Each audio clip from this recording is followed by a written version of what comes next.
بسم اللہ الرحمن الرحیم، السلام علیکم۔ لنتا وائس چینل پر آپ سب کا خوش آمدید۔ لنتا وائس چینل کو لائک اور سبسکرائب کیجیے۔ آج میں آپ سب کے ساتھ ایک شارٹ اسٹوری لے کے آئی ہوں، امید کرتے ہیں اسے مکمل اینڈ تک آپ سب ضرور سنیں گے۔ فراڈ۔ ایک ایسے لڑکے کی کہانی، شہریار، جس نے نہ جانے کتنی لڑکیوں کو دھوکہ دیا اور اپنے جال میں پھنسایا، اپنی محبت کے جال میں ان سے شادیاں کی اور پھر انہیں چھوڑ دیا۔ ایک ایسے ہی بسمل، بہت ہی اچھی سمجھدار بسمل، جو نہ جانے کب شہریار کے چنگل میں پھنس گئی۔ کہانی بہت خوبصورت انداز میں، کہانی میں بہت اچھا میسج۔ ایک ایسی کہانی، ایک ایسی بسمل کی کہانی۔ آئیے کہانی کا آغاز کرتے ہیں۔ میرا نام بسمل ہے۔ میں اپنے گھر میں اپنے والدین کے ساتھ رہتی۔ مجھ سے چھوٹی میری دو بہنیں جو بہت پیاری اسکول جاتی تھیں۔ میرے بابا ریٹائر ہو چکے تھے اور بہت علیل تھے۔ ان کی بیماری کے تمام اخراجات میں ہی اٹھاتی اور میری امی گھر کے تمام کام کاج کرتی، اور میں جاب کرتی تھی ایک بہت بڑے بوتیک میں۔ میرے ننیھال والے بھی میری کافی سپورٹ کرتے۔ انہوں نے مجھے پڑھایا لکھایا اور اب میں سمجھدار و بڑی ہو چکی تھی، اپنے گھر کی تمام ذمہ داری اٹھا چکی تھی۔ میری امی مجھے بہت دعائیں دیتی جب میں گھر سے نکلتی، اور میں بہت اچھی اور سمجھدار تھی۔ نہ جانے مجھے نہیں پتا کہ کب کیسے شہریار سے مجھے محبت ہو گئی۔ مجھے اپنی زندگی کا یہ واقعہ جب بھی یاد آتا ہے بہت تکلیف ہوتی ہے، مگر پھر میں اللہ تعالیٰ کا شکر ادا کرتی ہوں کہ اللہ تعالیٰ نے وقت پر میری آنکھیں کھول دیں اور مجھے آزادی ملی، اور آج میں اپنی زندگی میں بہت خوش ہوں۔ میں بوتیک پر جب جاب کرتی تھی تو شہریار نے مجھے وہاں پر دیکھا۔ شہریار ماڈلنگ میں بھی ورک کرتا، وہ سبھی ورکر کے ساتھ اچھے سے بات کرتا، مگر میں محسوس کرتی تھی وہ مجھ میں بہت انٹرسٹ لیتا۔ وقت پر سیلری دینا، سیلری بڑھا دی، بونس، ہر چیز۔ میں سمجھتی تھی کہ وہ میری ہیلپ کر رہے ہیں، کیونکہ انہیں پتا تھا کہ میں اپنے گھر کی کفالت کرتی ہوں۔ شہریار کو بہت مانتی تھی میں کہ یہ ہمارے سر ہیں، سبھی کے ساتھ بہت اچھے سے پیش آتے تھے، مگر نہ جانے کب کس وقت شہریار نے مجھ سے محبت کا اقرار کیا۔ میں کبھی بھی اس بات کو قبول نہیں رہی تھی، کیونکہ میں ایک مڈل کلاس طبقے سے تعلق رکھتی تھی، جبکہ شہریار بہت اچھی فیملی سے تعلق رکھتا تھا، اور اس نے مجھے سب کچھ بتایا۔ ایک دن میری شہریار سے بات ہوئی تھی، مجھے یاد ہے آج بھی۔ بسمل، میں تم سے بہت محبت کرتا ہوں۔ سر، آپ ہمارے سر ہیں، اور میں اس بارے میں کبھی سوچ بھی نہیں سکتی۔ کیوں نہیں سوچ سکتی؟ تم اتنی خوبصورت ہو، اتنی پیاری ہو، میں تمہیں اپنا نام دینا چاہتا ہوں۔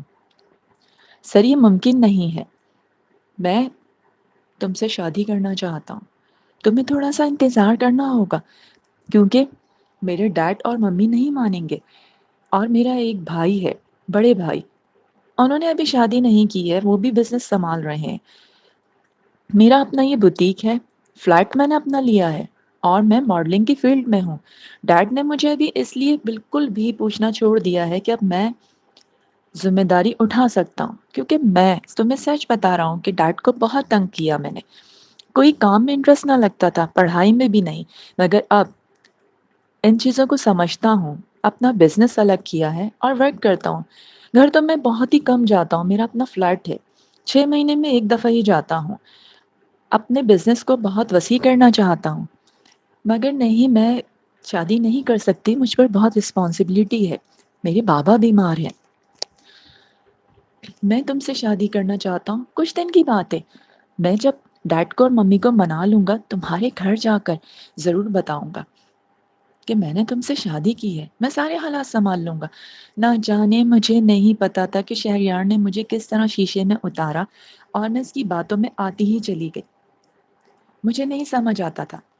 اور اس طرح شہریار نے کئی ملاقاتیں ہماری ہوئیں، ہم لوگ آفس کے باہر ملتے، کبھی میں جاتی وہاں، شہریار جو ہے وہ مجھے اپنے دوست کے آفس لے جاتے، وہاں بیٹھتے، کبھی وہ مجھے آفس سے باہر لے جاتے، کیونکہ بوتیک میں کسی کو بھی شک نہ ہو سکا، کسی ورکرز کو نہ پتا چلا کہ شہریار مجھ سے محبت کر بیٹھا۔ عموماً وہ اپنے ایک دوست کے آفس جاتے، ہم وہاں بیٹھ کر باتیں کر لیتے۔ اور میں یہی کہتی کہ میں اپنی امی کی اجازت کے بغیر کبھی ایسا کوئی کام نہ کروں گی۔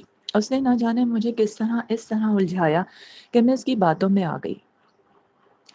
مجھے آج بھی جب یہ واقعہ یاد آتا ہے تو کرب محسوس ہوتا ہے، مگر اب میں اس کرب سے نکل چکی ہوں، اپنی زندگی بہت خوش گزار رہی ہوں۔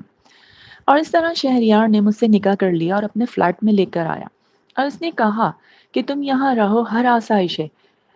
اور میں گھر سے بول کے امی سے یہی کہتی کہ میں جا رہی ہوں بوتیک، شام میں لوٹوں گی۔ گھر کے حالات بھی بہتر ہو رہے تھے۔ شہریار نے کہا، بسمل تمہیں اب جاب کی کوئی ضرورت نہیں، تمہاری سیلری وقت پر ملے گی۔ اور میں اتنی خوش جیسے ہواؤں میں اڑنے لگی، اور میں یہ سمجھتی تھی کہ شاید مجھے میری امی اور بابا کے پاس جا کے ان کو منا لے گا شہریار، اور اپنے پیرنٹس کے گھر لے کے جائیں گے۔ یہ شادی ہماری 1 مہینہ ہم بہت خوش، ہر شاپنگ کراتا شہریار، اور مجھے میرے گھر سے کچھ دور چھوڑ دیتا گاڑی میں، اور میں گھر آ جاتی، کسی کو کچھ نہ پتا چلا۔ ہم اپنی لائف میں بہت خوش تھے، اور میں روزانہ کہتی، شہریار مجھے اپنے گھر کب لے کے چلو گے؟ میرے گھر والوں کو کب بتاؤ گے؟ ہاں ہاں میں لے جاؤں گا، بس تھوڑا سا اور انتظار کرو۔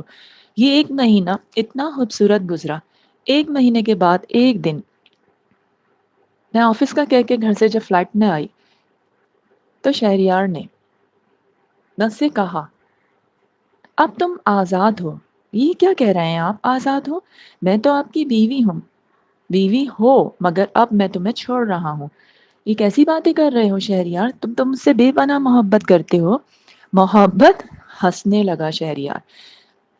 میں فلرٹ ہوں، فراڈ، تمہارے ساتھ فراڈ کیا ہے۔ نہ جانے کتنی لڑکیوں کو میں نے نکاح کیا، اسی فلیٹ میں لے کر آیا اور چھوڑ دیا۔ تم کیسے میری باتوں میں آ گئی؟ تم تو بہت اچھی تربیت، بہت اچھے پیرنٹس کی بیٹی ہو۔ یہ تم نے میرے ساتھ اچھا نہیں کیا۔ اور اس طرح میں چیختی رہی، چلاتی رہی۔ شہریار نے مجھے کھڑے کھڑے چھوڑ دیا، طلاق دے دی۔ میں آنسو بہا رہی تھی، رو رہی تھی۔ شہریار نے اسی وقت پیسے نکال کے دیے اور کہا، یہ تمہارا حق مہر۔ اس کے منہ پر میں نے اس حق مہر کو مارا اور کہا، اسے بھی سنبھالو، مجھے نفرت ہے تم سے، اور اب دنیا میں اللہ تعالی انصاف کریں گے۔ تم نے جو نہ جانے کتنی لڑکیوں کے ساتھ اور میرے ساتھ جو کیا ہے نا شہریار، اب اللہ اس کا بدلہ لیں گے، اللہ انصاف دیں گے۔ میں روتی رہی اور وہ مسکراتا رہا، اور اس طرح اس نے کہا، امید کرتا ہوں کہ اب آپ یہاں سے جا سکتی ہیں۔ میں روتی ہوئی جب اپنے گھر گئی تو میری والدہ نے مجھے دیکھا، میں رو رہی تھی۔ جب انہیں ساری سچائی بتائی، انہوں نے کہا، بسمل تم نے غلط کیا، اب تمہارے لیے اس گھر میں کوئی گنجائش نہیں۔ امی نے مجھے فوراً گھر سے نکال دیا، اور میں نے ایک آٹو کیا، اس میں بیٹھ کر سیدھے، بس مجھے کچھ سمجھ نہیں آ رہا تھا، سمندر کی طرف چلی گئی۔ لیکچر سے جب اتری اور اس کے بعد پھر میں کھڑی تھی، بس کچھ سمجھ نہیں آ رہا تھا چاروں طرف۔ اور اس کے بعد مغرب کا ٹائم ہونے والا تھا، میں جیسے ہی بس چاہ رہی تھی کہ کسی طرح اس سمندر میں ہی ڈوب جاؤں۔ میں نے خودکشی کی جب کوشش کی تو نہ جانے مضبوط 2 ہاتھ آئے، انہوں نے چلا کر میرے ہاتھوں کو پکڑ کر کہا، پاگل ہو گئی ہیں آپ کیا؟ جانتی ہیں جان کتنی قیمتی ہے؟ میں نے پلٹ کر دیکھا، ایک بہت معقول سا بندہ مجھے نظر آیا۔ کون ہو تم اور خودکشی کیوں کرنا چاہتی؟ مجھے مر جانے دے، میں زندہ رہنا نہیں چاہتی۔ آپ ابھی ہوش میں نہیں ہیں، چلیں۔ میں ایسا ویسا بندہ نہیں ہوں، میں اکثر یہاں پر آ کر بیٹھتا ہوں، مجھے بہت پسند ہے یہاں کا سورج غروب ہونا۔ وہ تو خدا نے آپ کی طرف مجھے بھیج دیا، اور میں آپ کے لیے ہیلپ کے لیے آ گیا، نہ جانے اب تک تو آپ ڈوب چکی ہوتی۔ مجھے اس کے بعد ہوش ہی نہ، میں بے ہوش ہو گئی۔ مجھے نہیں پتا میں کس طرح اس گھر میں پہنچ گئی۔ آنکھ کھلی تو پتہ چلا میں ایک اچھے سے گھر میں تھی، لیٹی ہوئی تھی۔ سامنے ایک آنٹی بہت ہی مخلص نظر آئیں۔ انہوں نے کہا، یہ میرا بیٹا راہب ہے، یہ تمہیں وہاں سے لے کر آئے ہیں۔ اور پھر مجھ سے پوچھنے لگی، بیٹا ایسی کیا مجبوری تھی کہ تم نے خودکشی کرنا چاہی؟ میں خوب روئی، اور رو کے میں نے سارا واقعہ بتایا۔ ایسا ایسا لڑکا، اس نے میرے ساتھ اتنا فراڈ کیا، ماں نے بھی گھر سے نکال دیا۔ انہوں نے کہا، رو نہیں بیٹا، تم یہاں رہ سکتی ہو۔ راہب نے بھی کہا، اور اس طرح ان لوگوں نے مجھے اتنی محبت دی، اس گھر میں جگہ دی، میں وہاں رہنے لگی، آنٹی کی خدمت کرتی۔ اس طرح میں نے اپنی عدت بھی پوری کی، 4 مہینے گزر گئے، اور اب تو میں اس گھر کی عادی ہونے لگی تھی اور رو کر کہتی کہ میں اپنے والدین سے ملنا چاہتی ہوں، اپنے اوپر جو داغ ہے اسے مٹانا چاہتی ہوں کہ میں فراڈ میں تھی، فراڈ کھا لیا میں نے، اس نے مجھے، شہریار نے ایک ایسا فراڈ دیا تھا، اس کا جھٹکا تھا، میں ایسی نہیں تھی، میں اپنی ماں کو بتانا چاہتی ہوں، بیٹا وقت آنے پہ ضرور تم بتانا، ہم تمہیں لے کے چلیں گے۔ اور اس طرح میں وہاں رہتی تھی، اکثر راہب سے میری بہت اچھی دوستی ہو گئی تھی، تو وہ بتاتے کہ میرا ایک بھائی بھی ہے، مگر وہ بزنس کے سلسلے میں گھر میں بہت کم آتا ہے اور باہر ہی رہتا ہے، میں سمجھ ہی نہ پائی، اور اس طرح میری راہب سے بہت اچھی دوستی ہو گئی اور میں اس گھر میں رہنے لگی۔ آنٹی مجھے بہت پیار کرتی، انکل بھی اب سمجھنے لگے تھے، ایک مجبور لڑکی ہے، بہت مخلص تھے وہ لوگ، اور اس طرح زندگی گزر رہی تھی کہ ایک دن آنٹی نے کہا، بسمل، اگر تم برا نہ مانو، جو ہوا سو ہوا، اللہ نے ہمیں دنیا کی ہر جائیداد دولت سے نوازا، سب کچھ دیا، مگر تم بہت اچھی لڑکی ہو، تمہارے ساتھ دھوکا ہوا، مگر بیٹا مجھے تم بہت پسند آئی ہو، راہب نے میرے کہا تھا کہ میں شادی کبھی نہیں کروں گا، اور آج وہ تم میں انٹرسٹڈ ہے، اس نے مجھ سے کہا کہ ممی، بسمل کو میں پسند کرنے لگا ہوں، میرا راہب شادی نہیں کرتا تھا اور آج اس نے کسی لڑکی کے لیے حامی بھری ہے، اور میں خاموش ہو گئی۔ راہب نے بھی مجھ سے اپنی محبت کا اقرار کیا اور آنٹی نے مجھے یقین دلایا وہ اس گھر میں پورا مقام اور عزت دیں گی۔ انہوں نے مجھے بہت کہا، بہت پسند کرنے لگی تھی، راہب مجھے دل سے قبول کرنا چاہتے تھے، اور مجھے کیا چاہیے تھا، اتنا اچھا گھرانہ اور مجھے عزت ملتی۔ اس طرح آنٹی نے کہا، میں تمہاری راہب سے شادی کرانے کے بعد ضرور تمہارے گھر جاؤں گی، سارا واقعہ بتاؤں گی، ابھی وہاں جانا ٹھیک نہیں ہے۔ اور اس طرح انہوں نے میرا راہب سے نکاح کر ڈالا۔ انکل بھی بہت خوش تھے، پورے خاندان کو پتا تھا کہ راہب شادی نہیں کرنا چاہتے، اس لیے چند خاندان کے لوگوں کو بلا کر کہا، بہت اچھی لڑکی ہے، انہوں نے کہا یہ راہب کے ڈیڈ کے دوست کی بیٹی ہے۔ انہوں نے کچھ بھی نہیں بتایا، بسمل کے بارے میں کچھ نہیں بتایا، اور کہا ان کی والدہ دنیا میں نہیں ہے، والد بھی بہت بیمار ہیں۔ اور اس طرح آنٹی نے بات سنبھال لی، خاندان والوں کو کچھ نہ بتایا کہ میں کون ہوں، کہاں سے آئی تھی، اور اس طرح بس میری شادی راہب سے ہو گئی۔ وقت گزرتا ہی چلا گیا، اور پھر ایک دن میں اپنی زندگی میں بہت خوش تھی کہ ایک دن میں بیٹھی تھی کہ دروازے پر دستک ہوئی، راہب نے دروازہ کھولا تو سامنے دیکھا، ارے میرا بھائی شہریار! جو میں نے سنا تو میرے رونگٹے کھڑے ہو گئے اور میں چیخنے چلانے لگی۔ شہریار کو دیکھتے ہی کہا، تم یہاں کیا لینے آئے ہو؟ اور پھر جب راہب نے کہا کہ یہ تو میرا بھائی ہے، تو پھر میں نے سب کچھ بتا دیا۔ جب ممی کو پتا چلا، ڈیڈ کو، اور میں نے کہا میری بربادی کا ضامن یہی ہے، تو ان لوگوں نے شہریار کو کہا، نکل جاؤ یہاں سے، اس گھر میں تمہارے لیے کوئی جگہ نہیں، تم نے ایک لڑکی کے ساتھ فراڈ، نہ جانے کتنی لڑکیوں کے ساتھ فراڈ کیا ہوگا۔ اور اس طرح شہریار گھر سے چلا گیا۔ وقت گزرتا چلا گیا، میں اپنے والدین سے ملنے گئی، انہیں سب کچھ بتا دیا، اور راہب نے بھی بتایا کہ دھوکا ہوا تھا آپ کی بیٹی کے ساتھ۔ اور بس پھر زندگی گزر رہی تھی، میں اپنی زندگی میں اتنی ہیپی لائف گزار رہی تھی کہ ایک سال کے بعد شہریار کا ایک دوست آیا اور اس نے کہا، آپ سب چلیں ہاسپٹل، شہریار کو کینسر ہو گیا ہے اور وہ زیر علاج ہے ہاسپٹل میں، آپ لوگوں کو یاد کر رہا ہے۔ ممی بھی بہت پریشان ہوئی۔ ہم سب جب وہاں گئے تو شہریار نے ہم سب سے بہت معافی مانگی اور کہا، مجھے اپنے کیے کی سزا مل گئی، کیونکہ اس کی ٹانگ کا کینسر تھا، اس کا ٹریٹمنٹ اس کے دوست کروا رہے تھے، اور اس نے کہا، بسمل مجھے معاف کر دو، خدارا مجھے معاف کر دو، میں تمہارا گنہگار ہوں۔ میں نے کہا، میرے رب معاف کریں گے، اور اب میں تمہیں اپنی بھابھی کے روپ میں دیکھ رہا ہوں، کیونکہ ممی بتا چکی تھی راہب نے نکاح کر لیا۔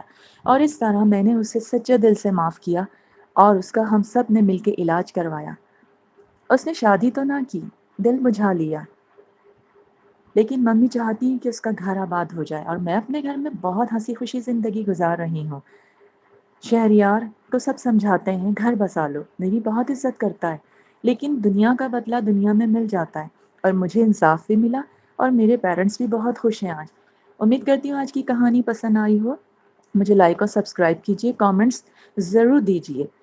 غلط چیز کے غلط انجام ہوتے ہیں، جیسے کہ شہریار نے غلط کام کیے، اللہ تعالیٰ نے اسے ایک بیماری دی، شاید اس بیماری سے وہ سدھر گیا، ملتے ہیں پھر شارٹ اسٹوری کے ساتھ آپ سب کے ساتھ، اللہ حافظ۔